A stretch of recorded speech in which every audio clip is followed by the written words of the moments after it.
Hi guys, welcome back to another snapshot video.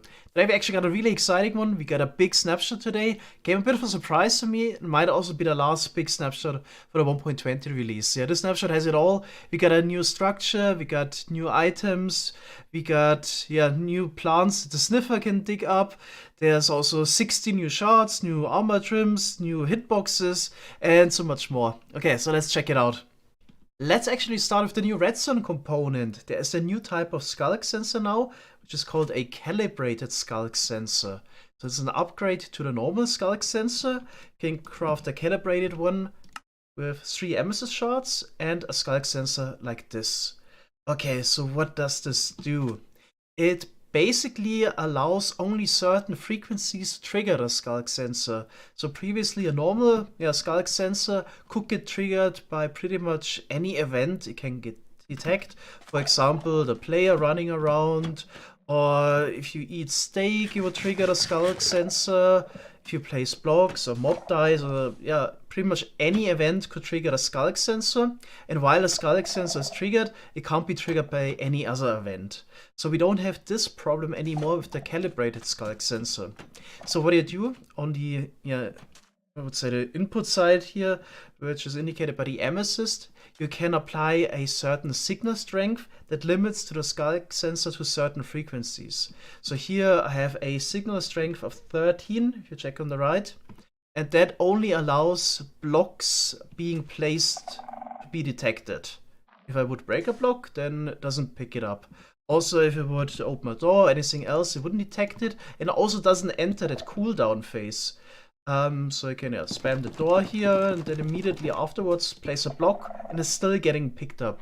So this allows you to filter out unwanted events that would also trigger a sculk sensor, and you can really only pick up a certain frequency at any time. Of course, two similar events would still not be detected. So there's still the cooldown, also with the calibrated sculk sensor. You can of course also apply a comparator here on the side, and you would also get the signal strength of 13, of course. In my opinion, the addition of this type of sculk sensor was a good move. It's not something redundant we could already do. So what we could already do is, for example, if you have a little bit of redstone here in the back, have, for example, a door open or anything else only if a certain event happens that has a certain signal strength. So this was already possible with the normal sculk sensor, if you just manipulate the signal here in the back. But there was still always the issue that the sculk sensor could be triggered by any other event and enter that cooldown phase, which is no longer the case with this calibrated sculk sensor, and it's basically the main selling point. So I think definitely a good addition to the game. But it's actually not all. There's actually a second amethyst sculk related feature that got added. The amethyst block now acts as a vibrancy resonator. So what does that mean? So we could already relay a sculk sensor signal, for example, with trapdoors. So if we trigger this one here, then the next trapdoor here would open because it's getting powered, which the next sculk sensor picks up and so on, and make a chain. A little bit of a problem was that at the end of the chain, we can't really tell which type of signal triggered the first sensor. So if we place a block, we get the signal strength of 13, but here in the back you would now have 10, because that's the signal of a trapdoor opening. Not with the amethyst block. This actually also accurately relays the type of event or the signal strength from the first sculk sensor. So if I break a block, check here in the back, we got a signal strength of 12. If I place a block, it would be 13. So we can send a signal much better, the amethyst block, than just with some trapdoors or no blocks or something else. Of course, this also works with the calibrated sculk sensor that only lets certain signals travel through. This also would be a better protection for your sculk block line, so it doesn't get triggered by any other events along the way. Players that aren't really interested in the redstone functionality of the sculk sensor still might get some use out of it, because, as you might have noticed, the amethyst block plays a nice sound when it gets triggered. So you could, for example, create one of those sculk clocks. We have a signal that's just traveling in a circle, and have some constant amethyst music playing. So here we just waterlock the sculk sensor so it doesn't make a sound of its own. The amethyst block also makes a different sound depending on the frequency. We can stop this with the wool here real quick. So if we run around, get this type of sound. And if I, for example, would eat a steak, we get a different one as you can hear. One thing that might actually be a little bit annoying, if you want a muffled calibrated sculk sensor, certain input, you might actually need a hole on the side for the water to flow to. Because if the water could flow to the right, or wants to flow to the right, then of course the comparator or the redstone dust, which you probably have on the side, will get flushed away. So one last thing about the sculk sensor, the frequency system also received an overhaul. It was basically simplified a little bit, but we still have 15 different signal strengths that you can get depending on certain events. Probably doesn't make too much sense to read them all out. In case you gotta work with this, you gotta check the wiki anyway. But for example, signal strength 4 would be triggered by gliding with an elytra or unique mob interactions like Ravager Roar or Wolf Shaking. Then signal strength 12 is blocks being destroyed and nothing else. 13 would be blocks being placed, and so on. Yeah, but in case you actually need to work with this stuff, check the wiki. Maybe a couple brief thoughts on the sculk sensor situation in general.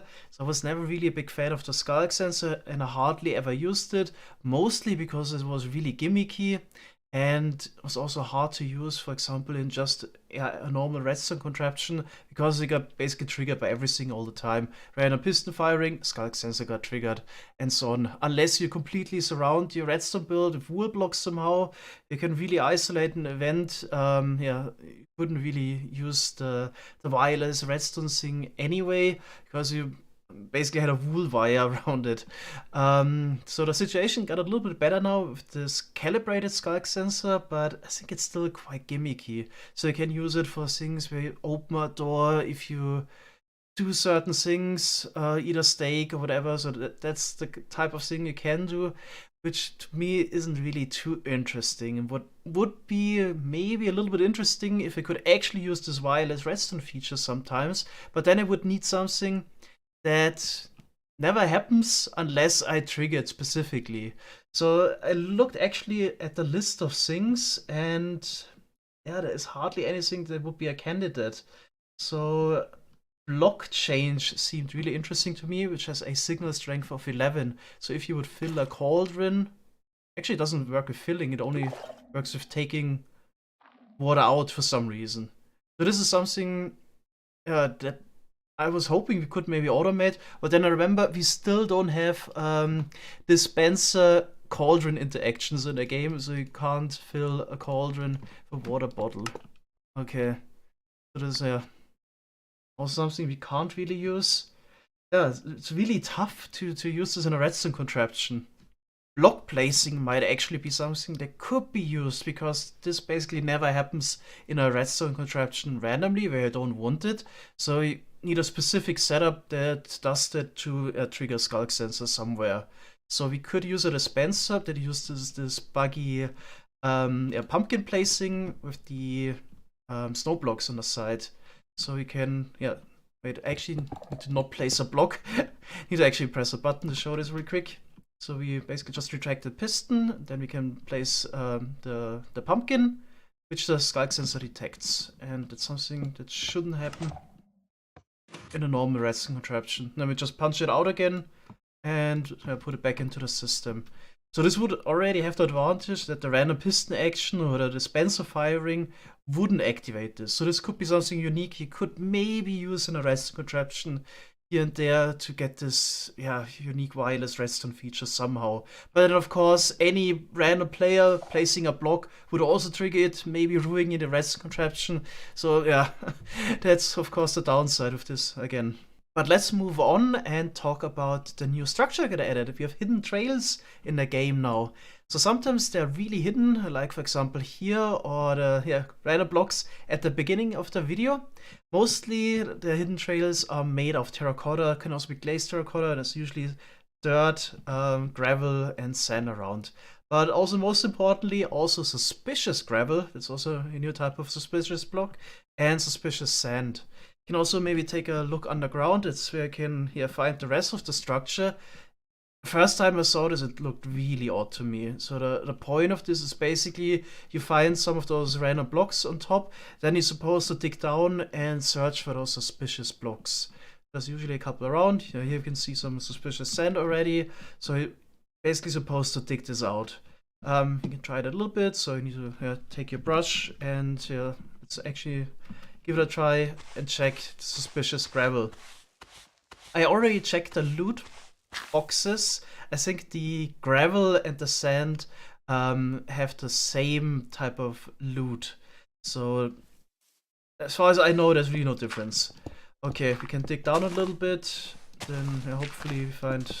It's mostly really about digging out that suspicious sand and get some rare loot from it. Might have been not too exciting, but maybe some people enjoyed it. You also gotta be careful to not accidentally break the suspicious sand always. You can also quickly check what kind of stuff you can get. But there's one more. Most of the time it's actually... Oh, there we go. Super lucky. We actually got one. We got one of those smithing templates. But most of the time it's actually a bit trash. Like you can get candles and so on.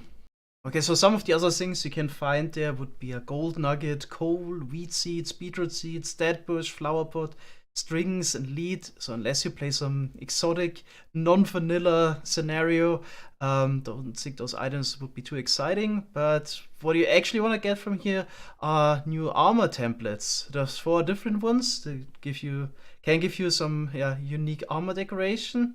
And there's also 8 different shards you can get from this. In total, 60 new shards got added to the games with a total of 20 now. Okay, but before we continue with the shards, let's talk about the new templates first. So there's a Wayfinder, Razor, Shaper, and Host smithing template now that all can give you unique decoration for your armor. There is not much to talk about when it comes to those. Nothing really caught my eye except maybe the Shaper template, because here the chest plate only has a decoration on the sleeves, so from the back.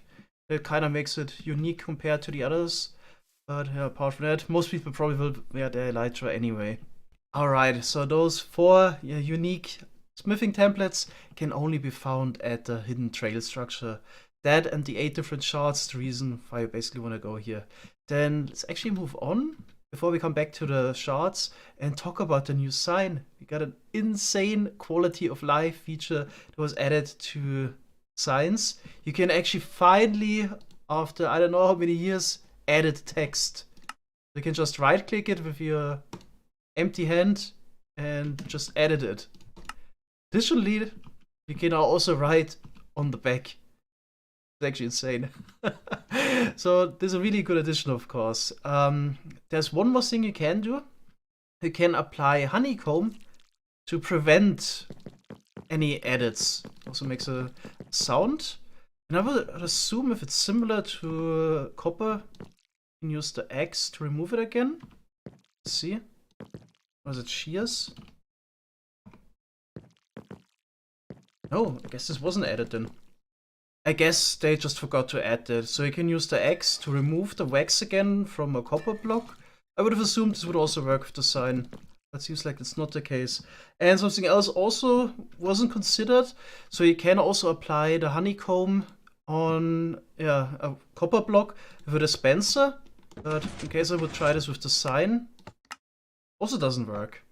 And just FYI, observer can also not detect it here. Alright, then what else to add?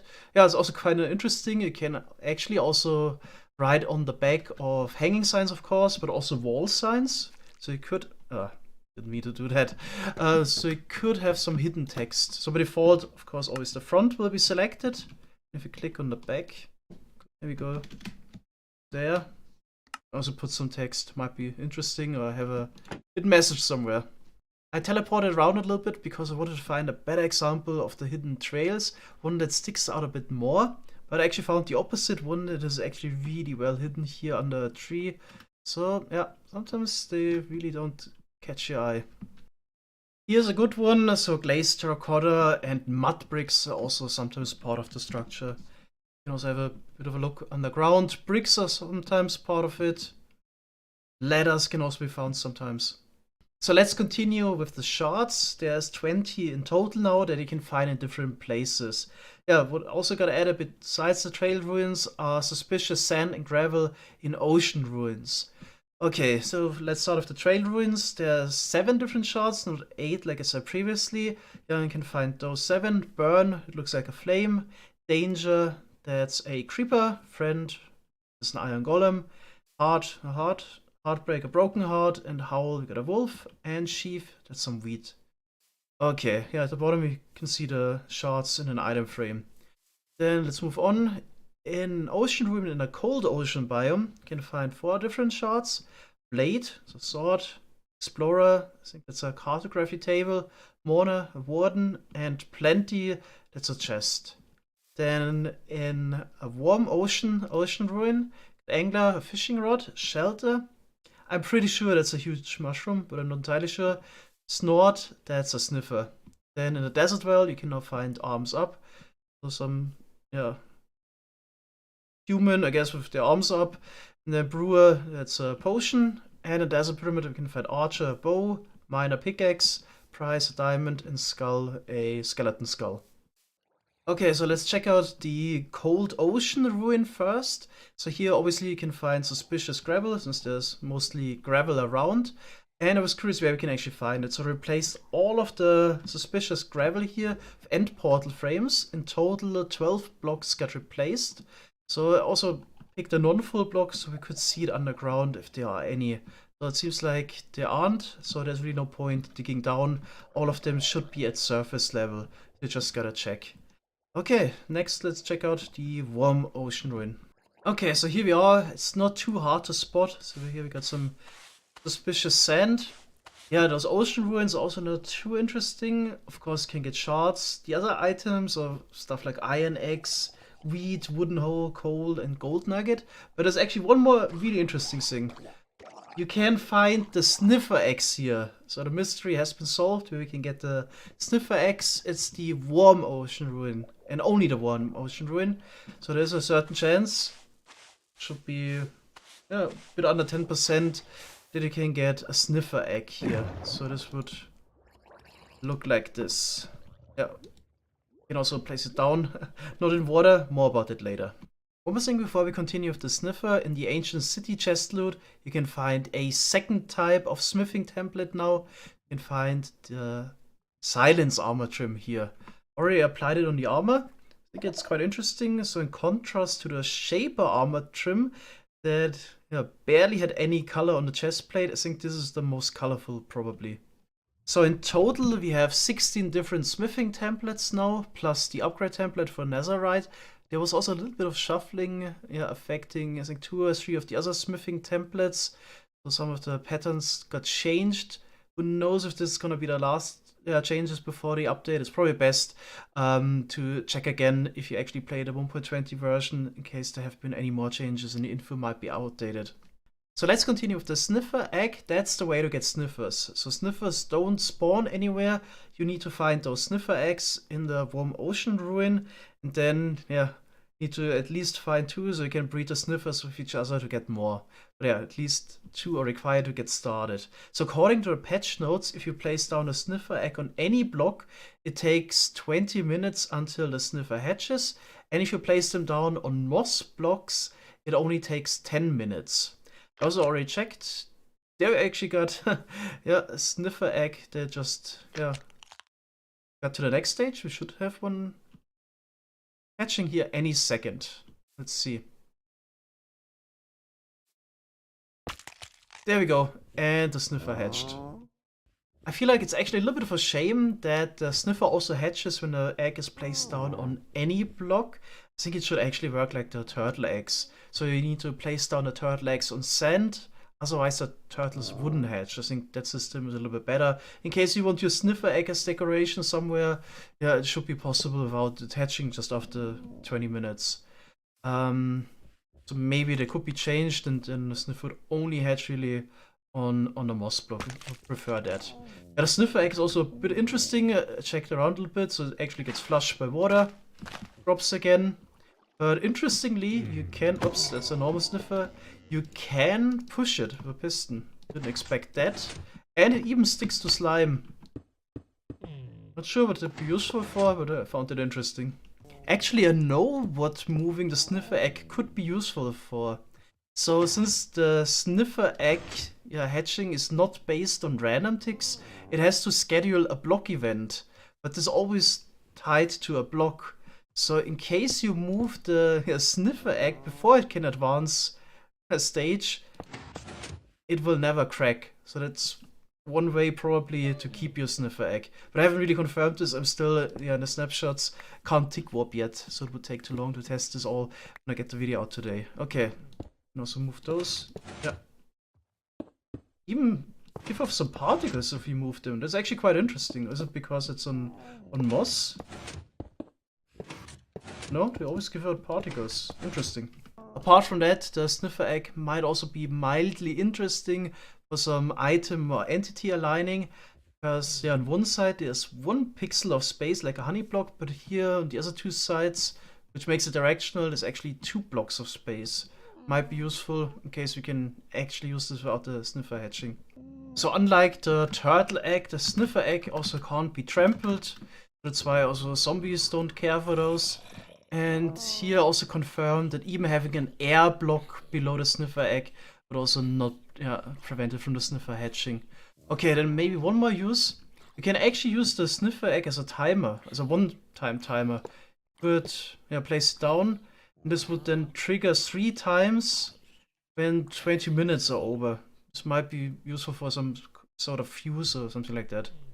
Okay, one more thing. So once you have access to at least 2 sniffers, you also have access to more sniffer eggs. So if you breed those 2 guys, the torch flower seeds, see, they would also drop sniffer eggs. But interestingly, not like the turtles in block form, you actually get those in item form.